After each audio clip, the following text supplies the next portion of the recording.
What's up guys, it's Kristen here and today we're going to be talking about a really spicy topic, MBTI compatibility. Yes, I am aware that this is my third video for this week, but my city has just gone into a fresh lockdown, so I have a lot more free time and my housemates are around, which means that they're giving me the extrovert energy that I need to film videos. Alright, so I've made it no secret on this channel that I believe that all types are compatible if both parties are committed to self-growth and development. But in this video, I'm going to go into explaining why that is a little bit more, and also I'm going to talk about some of my own type compatibility theories later on in the video. So, why do I believe all types are compatible?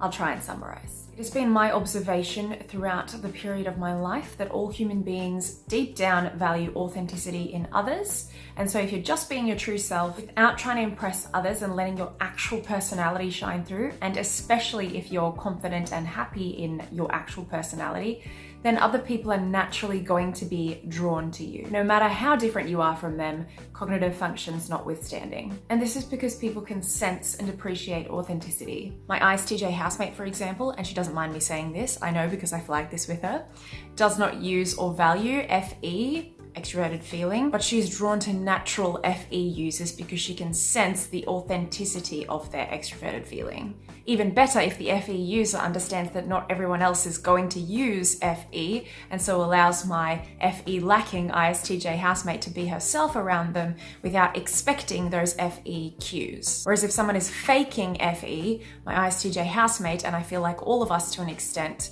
can sense it and the inauthenticity radar goes off. That's not to say that it's not okay to use those FE cues when the social situation necessitates it. That's not the point I'm trying to make. The point I'm trying to make is that if we are all being ourselves and our actual personalities and allowing that our dominant cognitive functions to authentically present themselves, other people aren't necessarily going to be repulsed by that just because they don't use those cognitive functions. And to say that we wouldn't get along with someone because they're using a cognitive function that we don't like would be a bit of a shame, because I feel like deep down we all value, as I said, authenticity, and I believe we're drawn to others who are authentic at the end of the day, because it's so wonderful and attractive when someone loves themselves and accepts their actual personality for who they are. So I'd like you guys to ask yourselves, are you truly letting others be themselves around you authentically?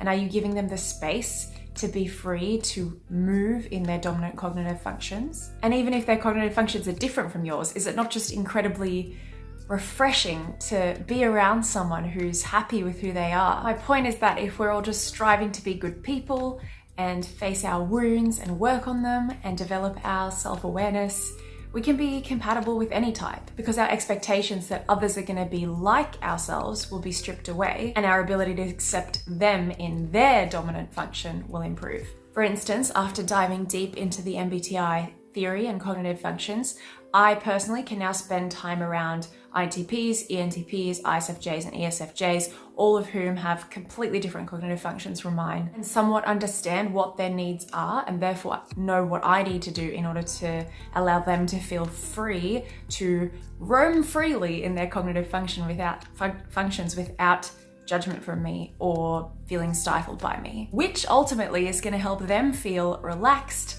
unmonitored, accepted, and free to be themselves in front of me, which is all I can ask for. And if they give me that same grace in return, I will also feel those things when I'm around them. Hence, compatibility. I think it's important for us to acknowledge that it's normal and natural to bring expectations into any kind of relationship, but you have to give the other person space to be themselves. So why wouldn't you want to do as much as you possibly can to understand how the other person's brain works so that you can love them properly for who they are exactly at this moment? Because realistically, you can't change people. And if you're in a relationship expecting that the person is going to change, then you're being an obstacle in your own ability to love the person properly in this moment, which is the real moment, spoken like a true SE user. And the system of MBTI can help us to work out exactly in which ways we can exercise the full potential of compatibility in our relationship with someone of any type. So an important point that I'll flag right now is that if you're utilizing MBTI just on the basis of the 8 letters in and of themselves, that is E, I, S, N, F, T, and JP, I think you'll find that something's just a little bit off in terms of quantifiable data and definable terminology. This is because you're likely missing the nuance of the two completely different functions that each of those middle letters stands for. For instance, the letter S, for example, can refer to either introverted sensing or extroverted sensing, both of which are based on tangible world data, but one of them is order and systems based, whereas the other is open-minded and exploratory in its nature. These two functions will present completely differently in a person, even though they both fall under the letter S. And so understanding the cognitive functions opens the avenue for gathering actual observable data about how the different letters present in a person, which in turn will help you understand the fundamentally different ways in which we all perceive and judge the world, which will then help you to extend grace to a person when you have that epiphany moment of, this person is leading with this particular cognitive function. I know then that this is what gives them energy, this is what they value, this is what they need from me and from others. They can't change this about themselves, and so I'm going to accept them and give them space and freedom to exist in their function rather than trying to change them, which if I did so would ultimately make them feel trapped, confined, and underappreciated in any relationship. Now, there was a whole bunch of terminology there based on the Jungian cognitive functions. If you'd like to know more about those, please jump down to the description of this video where I've left a whole bunch of links from various YouTubers, because I haven't made a comprehensive video on the cognitive functions yet, except for extroverted sensing, which is my dominant function, which I will also leave in the description of this video. Okay, so now we're going to jump onto the section of the video where I talk about some of my personal theories about natural compatibility based on types with certain cognitive functions. Again, this isn't to say that certain types are not compatible, merely that there are certain cognitive function combinations that might lend themselves to types understanding each other's communication styles better and understanding one another naturally. Obviously, these theories don't take into account factors such as nurture and other such complexities. They're just general hypotheses. As usual, would love to hear your thoughts on what I'm about to say, or some of your own theories if you would like to leave your thoughts in the comments of this video.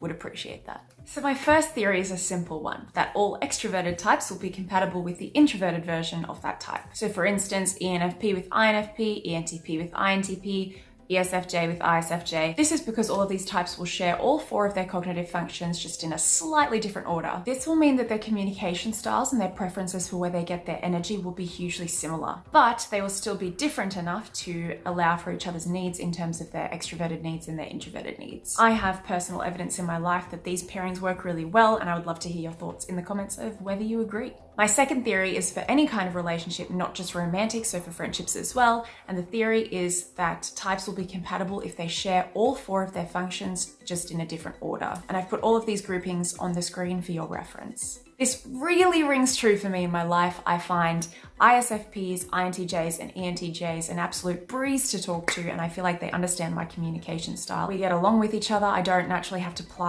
apply a lot of filters or qualifiers to what I'm saying, because they just seem to get the natural subtext of my words and my actions. And I often don't have to worry about offending them because our sense of humor is also quite similar. I've maintained friendships with people of all three of these types, and I would love to know from you guys if you have done so as well, and if you've maintained romantic relationships as well with people who share all four cognitive functions with you, just in a different order. Now, on the flip side of this, my third theory suggests that types who share none of the cognitive functions will be naturally less compatible straight off the bat. And I've included these groupings on the screen as well. The lack of any shared cognitive functions between these types might mean that these types are naturally less likely to get each other's communication styles and to understand the way in which each other's brains work. This doesn't mean that these types are fundamentally incompatible. Again, it just means that more time and energy might be needed in terms of growing to understand the person's communication style and their cognitive tendencies. Again, let me know your thoughts on that one in the comments. This brings me to my fourth theory, which is an extension of the third theory,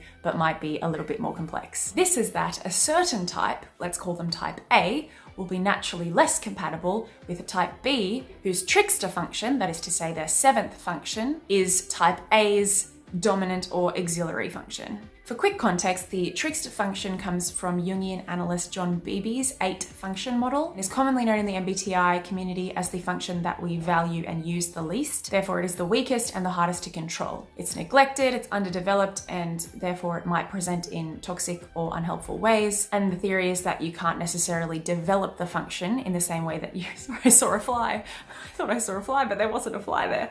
And the theory is that you can't necessarily develop the function in the same way that you can develop your other functions because you are blind to it. Now, the trickster theory of all the shadow function theories is the theory that I personally have seen the most evidence of in my life and for which I've gathered the most empirical data. So I do subscribe to it, generally speaking, and I do use it as a tool to understand others and to type others as well. So to elaborate on my theory, for instance, the ISTJ and the INTJ, both of whom share the trickster function of FE, extroverted feeling, would naturally be less compatible with your ESFJ, your ENFJ, your ISFJ, and your INFJ, who often use and highly value extroverted feeling. It stands to reason that if a certain type hardly uses a function, it will naturally require more energy for them to put it into play in order to appease or relate to someone who always uses the function. However, it's worth mentioning that I do know couples who have made these relationships work. As I said, we can all be compatible if we're working on ourselves and loving each other in a true self-giving, self-sacrificial, agape sort of way, but their natural cognitive function stack and the placement of their trickster function would just mean that it would take a little bit more work, time, and effort in order to understand each other's communication styles. Let me know your thoughts on this one in the comments. And lastly, my 5th theory, which has been particularly evident in my life as an ESFP, is that 2 types with an extroverted perceiving function followed by the same auxiliary function will naturally understand each other quite well and will be naturally disposed to giving the other party what they need in the relationship. So this will be the ESTP with the ENTP and the ESFP with the ENFP. The dominant extroverted perceiving functions of NE and SE are naturally compatible, in my opinion, because they're both exploring functions that naturally value autonomy and the freedom to be able to explore and gather data or ideas. Naturally, these 2 types will therefore be good at giving the other party what they need in this respect and will feel respected in return because the other party will be giving them the same freedom. As opposed to a more control-based function which will not understand naturally the extroverted perceiver's need to explore and experience a variety of